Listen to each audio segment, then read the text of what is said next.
नमस्ते बच्चों। तो फ्रेंच रशियन रिवॉल्यूशन का थर्ड सब यूनिट हम लोग देख रहे हैं, the February revolution in Petrograd. तो इसके पहले हम लोगों ने पढ़ लिया है सेकेंड यूनिट तक किस तरीके से फर्स्ट वर्ल्ड वार में पार्टिसिपेट कर रहा था और बिना ड्यूमा से पूछे हुए उसने ये डिसीजन लिया था राजा ने। तो उसके बाद क्या रिएक्शन होता है उसको हम लोग इस चैप्टर में देखें। In the winter of 1917, condition in the capital Petrograd were grim। 1917 का ठंड का समय था। पेट्रोग्राद यानी कि सेंट पीटर्सबर्ग की स्थिति काफ़ी खराब थी। The layout of the city seem to emphasise the division among its people. लोगों के बीच में ऐसा लग रहा था कि डिवीज़न हो चुका है। And the workers quarter and factories were located on the right bank of the river Neva. Neva नदी के दाहिने साइड में जहाँ पे फैक्ट्रीज और वर्कर्स का क्वार्टर हुआ करते थे, और दूसरे तरफ लेफ्ट साइड में left bank where the fashionable area winter place and official building. उस नदी के बाएं किनारे पे फैशनेबल एरिया, विंटर पैलेस और ऑफिशियल बिल्डिंग्स थे। साथ ही साथ वो पैलेस भी था जहाँ पे ड्यूमा मेट करता था, ड्यूमा की मीटिंग होती थी। In February 1917, food shortage were deeply felt workers quarter. Workers के क्वार्टर में फूड का शॉर्टेज काफ़ी ज़्यादा हो चुका था, लोग इसको महसूस कर रहे थे। And the winter was very cold and there had been exceptional frost heavy snow. तो काफ़ी ज़्यादा ठंड थी, हैवी स्नोफॉल हुआ था। Parliamentarian wishing to preserve elected government, parliamentarian elected government को सुरक्षित रखना चाहते थे। And were oppose to the Tsar's desire dissolve the Duma. और जार ने जो ड्यूमा का डिजोल्व करने का जो फरमान जारी किया था उसका अपोज कर रहे थे। On 22 February a lock out took place at the factory on the right bank. 22 फरवरी को एक लॉक आउट घोषित किया जाता है फैक्ट्री में, और अगले ही दिन the workers in 50 factories called a strike in sympathy. और इसी के सिंपैथी में जो है 50 से ज़्यादा फैक्ट्रीज में स्ट्राइक की घोषणा कर दी जाती है। इस स्ट्राइक का जो मेन फीचर था वो था कि बहुत सारे फैक्ट्रीज में वीमेन इनको लीड कर रही थी, यानी कि वीमेन का यहाँ पे पार्टिसिपेशन बहुत ज़्यादा था और वीमेन उसको आगे बढ़ा रही थी। सो आगे आने वाले समय में हम देखते हैं कि ये इंटरनेशनल वीमेंस डे के रूप में मनाया जाता है 22 फरवरी को। Demonstrating workers crossed from the factory quarter to the centre of the capital. Demonstrative workers जो है वो क्वार्टर जो इनका होता है, वर्कर्स जो है फैक्ट्री के क्वार्टर को क्रॉस करके सेंट्रल कैपिटल तक पहुंच जाते हैं, नेवेंस्की प्रोस्पेक्ट तक। And at this stage no political party was actively organising the movement. अभी तक कोई पॉलिटिकल पार्टी इनके मूवमेंट को ऑर्गेनाइज करने के लिए या लीड करने के लिए सामने नहीं आया था। So as the fashionable quarter and official buildings were surrounded by workers, जैसे ही फैशनेबल क्वार्टर्स को वर्कर्स ने चारों तरफ से घेर लिया, then the government impose a curfew. Government curfew का घोषणा कर देती। नाउ कर्फ्यू की घोषणा होते ही demonstrator disappeared by the evening but they came back in the 24th and 25th। लेकिन उस शाम को लोग अपने अपने घर लौट जाते हैं। पुनः अगले दिन 24th और 25th को फिर वो धरना प्रदर्शन के लिए आ जाते हैं। The government called out the cavalry and police keep on I on them. तो गवर्नमेंट कैवेलरी का मतलब जो घुड़सवार होते हैं, घुड़सवार को बुला लिया जाता है। पुलिस जो है वो एकदम कीन नज़र रखती है, उस पर बहुत बारीकी से नज़र रखा जाता है लोगों को कि ये लोग क्या कर रहे हैं। On Sunday 25 February the government suspended Duma, और 25 फरवरी को ड्यूमा को सस्पेंड कर दिया जाता है। Now politician spoke out against this measure. इस मेजर के खिलाफ पॉलिटिशियंस भी अब बोलना शुरू करते हैं। And demonstrators return in force to a street of the left bank on 26 26 फरवरी को डेमोस्ट्रेटर फिर लौटते हैं और 27 फरवरी को ये पुलिस हेडक्वार्टर को लूटना शुरू कर देते हैं। And the street throng with people raising slogan about bread wages better hours and democracy. तो रोटी के लिए, मजदूरी के लिए, अच्छे मतलब बेटर आवर यानी कि एग्जैक्ट समय के डिमांड के लिए और लोकतंत्र के लिए ये लोग अपनी आवाज़ उठाने लगते हैं। The government try to control the situation and called out the cavalry once again. फिर से कैवेलरी गवर्नमेंट बुलाता है, लेकिन इस बार however the cavalry refuse to fire on the demonstrator. Cavalry refuse कर जाती है कि डेमोस्ट्रेटर पे वो फायर करेगी। और एक और एक्स्ट्रा चीज़ ये होता है कि an officer was shot at the barrack of regiment and 3 other regiment mutinied voting to join the strike worker. एक ऑफिसर को मार दिया जाता है बैरक में और साथ ही साथ 3 जो रेजिमेंट होते हैं वो ज्वाइन कर लेते हैं वर्कर्स के स्ट्राइक को। तो by the evening soldiers and striking workers had gathered in the same building as the Duma met. अब शाम होते होते सब लोग वहीं पहुंच जाते हैं जहां पे ड्यूमा मिला करती थी, और वहाँ पे सोवियत को आप काउंसिल के कह सकते हैं, सोवियत या काउंसिल का गठन वहाँ पे किया जाता है। और ये जो सोवियत यहाँ गठन होता है इसको पेट्रोग्राड सोवियत के नाम से जाना जाता है। आगे चल के ये बहुत ही इंपॉर्टेंट सोवियत होने वाला है, यूनियन होने वाला है।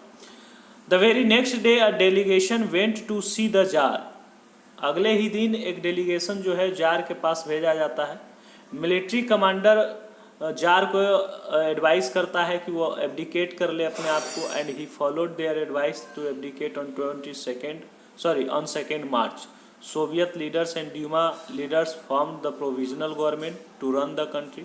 अब सोवियत लीडर्स या ड्यूमा लीडर्स जो होते हैं वो एक प्रोविजनल गवर्नमेंट का फॉर्मेशन करते हैं देश को चलाने के लिए। नाउ रसिया का जो फ्यूचर्स था अब वो डिसाइडेड होगा कॉन्स्टिट्यूएंट असेंबली के द्वारा, और इसका कॉन्स्टिट्यूएंट असेंबली का निर्माण जो है वो इलेक्शन के आधार पे होगा on the basis of universal adult suffrage. तो सर्व मताधिकार के द्वारा इसका डिसीजन होगा, कॉन्स्टिट्यूएंट असेंबली का चुनाव होगा, ऐसा डिसीजन लिया जाता है। और now Petrograd had led the February revolution that brought down the monarchy in February 1970। तो इस तरीके से पेट्रोग्राड सोवियत जो था वो रिवॉल्यूशन को लीड करता है और 1970 में मोनार्की को, फरवरी 1970 में मोनार्की को अंत की घोषणा कर दी जाती है। ये विमेन का किस तरीके से पार्टिसिपेशन था उसको यहाँ पे दिखाया गया है, इसको आप लोग पढ़ लेंगे। अब फरवरी के बाद क्या होता है, जब डिसीजन हो जाता है कि हाँ अब सोवियत जो है वो कॉन्स्टिट्यूएंट असेंबली का चुनाव करवाएगी, तो army officials, land owners, industrialist ये सभी इन्फ्लुएंस थे प्रोविंशियल गवर्नमेंट से, यानी प्रोविंशियल गवर्नमेंट में इनका प्रभाव था। But the liberal as well as socialist among them workers towards an elected government, restriction on public meeting and association were removed. तो जो भी लोग थे जिन पे रिस्ट्रिक्शंस अभी तक था पब्लिक मीटिंग पर, एसोसिएशन पे, वो सबको हटा दिया जाता है। Soviet like Petrograd soviet were set up everywhere. Petrograd soviet के तर्ज पे पूरे यूरोप में, पूरे रसिया में सोवियत का निर्माण किया जाता है और एक कॉमन सिस्टम इलेक्शन का इसमें फॉलो किया जाता है। एंड इन अप्रैल 1917 हम लोग देखते हैं कि बोल्शेविक लीडर जो व्लादिमीर लेनिन होता है वो रसिया रिटर्न होता है। इससे पहले लेनिन को राजा के द्वारा एग्जाइल कर दिया गया था, तो वो दूसरे देश में रह रहा था। So he and Bolshevik oppose the war since 1914। 1914 से ही ये वार को अपोज कर रहे थे। तो सबसे पहले इनका डिमांड होता है कि वार को एंड किया जाए। इनको ये महसूस होता है, now he felt that it was time to for soviet to take over power. अब इनको लगता है कि ये सोवियत के लिए समय है कि पावर को उनके हैंड में ले लेना चाहिए। तो so he declare that war be brought to a close and be transferred and land to be transferred peasant and bank to be nationalise. तो ये तीन डिमांड इनका रहता है, वार को बंद करना, लैंड को पीजेंट को ट्रांसफ़र करना और बैंक को नेशनलाइज करना। तो this three demands were Lenin April thesis, इसी को लेनिन के अप्रैल थीसिस के नाम से जाना जाता है। He also argued that the Bolshevik party renamed itself the Communist Party to indicate its new radical aims। तो ये इनका आर्ग्यू रहता है कि बोल्शेविक पार्टी, अब ये बोल्शेविक पार्टी जो होते हैं वो क्या करते हैं कि अपना नाम बदल के कम्युनिस्ट पार्टी रख लेते हैं, जो कि एक नए रेडिकल एम के साथ आगे काम करता है। तो most of other in Bolshevik party wear initially surprise by the April thesis. शुरुआती दिनों में अप्रैल थीसिस डिमांड से काफ़ी लोग सरप्राइज थे, लेकिन जल्द ही ये समय आता है, they thought that the time was not at ripe for a radical changes socialist revolution. लोग सोचते थे कि इस तरीके का सोशलिस्ट रिवोल्यूशन का अभी समय नहीं आया है। And the provisional government needed to be support, अभी प्रोविजनल गवर्नमेंट को सपोर्ट करने का समय है, अभी उसी को सपोर्ट किया जाए, है ना। तो इस तरीके का सोच अभी डेवलप हुआ था। But the development of subsequent months change their attitude, लेकिन आने वाले समय में जो चेंजेस देखने को मिलता है वो लोगों के एटीट्यूड को बदल देता है। Through the summer the workers movement spread in industrial area, factory committed were formed and which began questioning the way industrialist ran their factory. अब वर्कर्स आ गए थे काम पे, अब इंडस्ट्रियलिस्ट से ये सवाल किया जा रहा था कि ये इंडस्ट्रियलिस्ट कैसे काम करेंगे, कैसे इंडस्ट्री को चलाया जाएगा, फैक्ट्री को कैसे चलाया जाएगा। And trade union grew of number, trade union की संख्या बढ़ रही थी। सोल्जर्स कमेटी का फॉर्मेशन हो चुका था, आर्मी में भी कह सकते हैं कि एक यूनियन था। So in June about 500 soviets were sent representative to all Russian Congress. All Russian Congress बुलाया जाता है जून में, और उसमें लगभग 500 सोवियत के लोग उसके रिप्रेजेंटेटिव पार्टिसिपेट करते हैं। तो as the provisional government saw its power reduce and Bolshevik influence grow, it decided to take a stern measure against the spreading discontent. तो ये डिसाइड किया जाता है कि प्रोविजनल गवर्नमेंट का जो पावर है वो रिड्यूस किया जाएगा और बोल्शेविक उस पर इन्फ्लुएंस बढ़ जाता है, और बोल्शेविक डिसाइड करते हैं चीज़ों को, और जो स्प्रेडिंग हो रहा है डिसकंटेंटमेंट यानी असंतोष जो प्रोविजनल गवर्नमेंट के प्रति लोगों के बीच में था, उसका फ़ायदा उठाया जाता है। And it resisted attempt by worker to run factory and began arresting leaders. अब यहाँ क्या होता है कि वर्कर्स के द्वारा फैक्ट्री चलाने का जो प्रयास किया जाता है उसको रोका जाता है और उनके लीडर को अरेस्ट करना शुरू किया जाता है। तो पॉपुलर डेमोन्स्ट्रेशन स्टेज जो था by the Bolshevik in July 1917 were sternly repressed, इसको काफ़ी ब्रूटल तरीके से रिप्रेस्ड कर दिया जाता है। तो जो बोल्शेविक लीडर्स होते हैं वो या तो भाग जाते हैं या फिर अपने आप को छिपा लेते हैं। तो meanwhile in the country side peasants and their socialist revolutionary leader pressed for a redistribution of land। अब रिवोल्यूशनरी लीडर्स जो थे, सोशलिस्ट रिवोल्यूशनरी लीडर, वो कंट्री साइड में जाते हैं और पीजेंट्स को रीडिस्ट्रीब्यूशन ऑफ लैंड के लिए प्रेस करना शुरू करते हैं। तो लैंड कमिटीज़ बनाया जाता है, लैंड कमिटीज़ वे फॉर्म, और उसको ये काम सौंप दिया जाता है। तो encourage by the socialist revolutionary peasant seize and land between July and September, जुलाई और सितंबर के बीच में ये पीजेंट जो है वो अपने ज़मीन को सीज कर लेते हैं बड़े बड़े landlords. Now the revolution of October 1917, अब अक्टूबर 1917 का समय होता है as a conflict between provincial government and Bolshevik. अब प्रोविंशियल गवर्नमेंट और बोल्शेविक के बीच में जो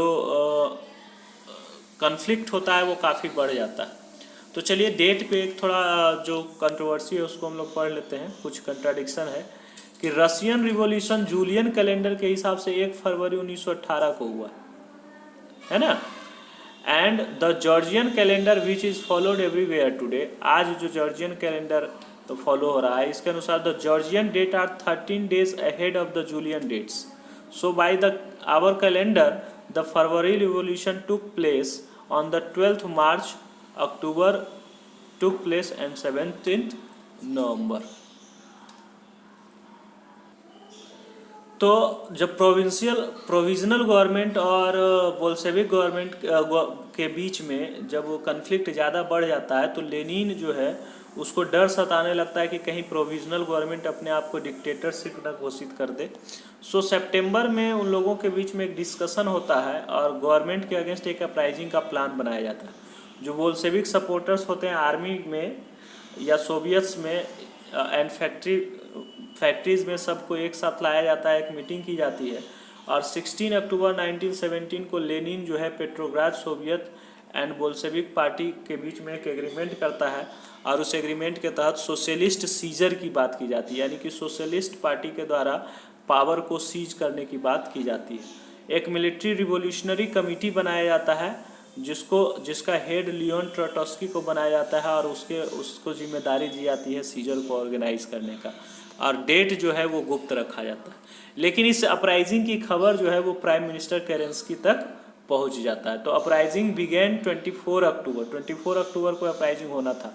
सेंसिंग ट्रबल को भापते हुए जो प्राइम मिनिस्टर केरेंस्की होता है वो सिटी को छोड़ देता है और ट्रूप को समन करता है, यानी कि ट्रूप को बुला लेता है सिटी में। And at dawn military man loyal to the government seize the building of 2 Bolshevik newspaper. तो जो मिलिट्री गवर्नमेंट के लॉयल थे, मिलिट्री जो गवर्नमेंट के लॉयल थे, वो बोल्शेविक के 2 न्यूज़पेपर का जो बिल्डिंग होता है उसको सीज कर लेता है। और देन प्रो गवर्नमेंट ट्रूप जो है वो were sent back to over telephone telegraph official सभी जगह पे जितने भी एडमिनिस्ट्रेटिव हाउस थे, विंटर प्लेस, सभी जगह पे ट्रूप्स को भेज दिया जाता है कि आप जाके उसको प्रोटेक्शन दें। In a swift response the military revolutionary committee order he supporter to seize government office and arrest minister.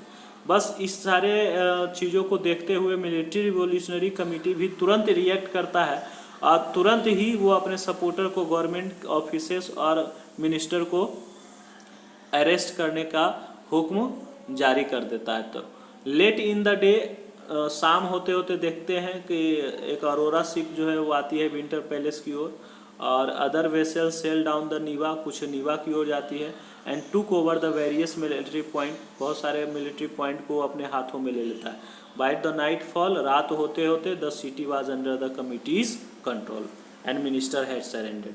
तो इस तरीके से रात होते होते सिटी जो है वो कमिटी के कंट्रोल में आ जाता है और कई सारे मिनिस्टर को सरेंडर करना पड़ता है। तो as at a meeting of all Russian soviet Petrograd the majority approve the Bolshevik action. तो जैसा कि all Russian of soviet congress बुलाया जाता है, यानी मीटिंग बुलाई जाती है all Russian congress of soviet का पेट्रोग्राद में, और मेजोरिटी ऑफ पीपल जो है वो बोल्शेविक के एक्शन को अप्रूव्ड कर देते हैं, पास कर देते हैं। तो अपराइजिंग को वैलिड मान लिया जाता है। So uprising took place in other city and there was heavy fighting specially in Moscow. Moscow में दिसंबर में काफ़ी हैवी फाइटिंग होती है। बोल्शेविक कंट्रोल कर लेते हैं मॉस्को और पेट्रोग्राड एरिया को। तो ये कुछ घटनाएं यहाँ पे दिया गया है उस समय किस तरीके से क्या डेट इम्पोर्टेंट रहा है। 1850-1880 debate over socialism in Russia. 1898 formation of the Russian social democratic workers party. 1905 the bloody Sunday and the revolution of 1905। 1917 2 March abdication of the czar. 24 October Bolshevik uprising in the Petrograd. 1918 से 20 the civil war. 1919 to formation of कम्युनिटर्स। 1929 beginning of the collectivization. तो इस तरीके से ये कुछ important event दिया गया था। अगले लेक्चर में हम लोग देखेंगे कि व्हाट्स चेंजेस आफ्टर अक्टूबर रिवॉल्यूशन, तो उसको हम लोग देख लेंगे। अक्टूबर रिवॉल्यूशन के बाद क्या चेंजेज आए।